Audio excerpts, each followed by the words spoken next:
So this is telling us that we have point 1018 is at a distance of 13 points from both 5, comma A and 15, comma B. They want to know what is one possible value of either A or B. So what we want to do anytime we have a question like this is always draw it out on an xy plane.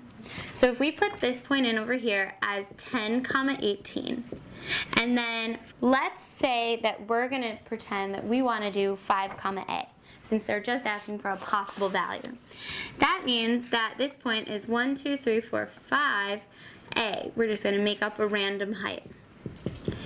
If we want to get the value of A, you're probably thinking you're going to need to do the distance formula, but you don't, because what you can do is make a right triangle. And what we know about this right triangle is that the hypotenuse is 13, and if the x value here is 5 and the x value here is 10, then the distance along that bottom line is 5.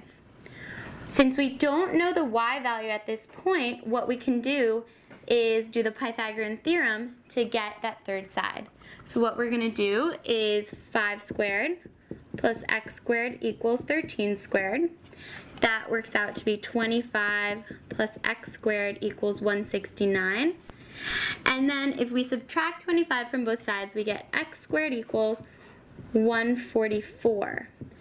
Square root both sides and we get x equals 12. So if this side is equal to 12, and we know that the height at that point is 18, what we want to do is subtract 18 minus 12, and we now know that the height at this line is 6. So the y value at that line is going to be 6. Therefore, we now know that the value of A is 6, and that is going to be our answer for number 2.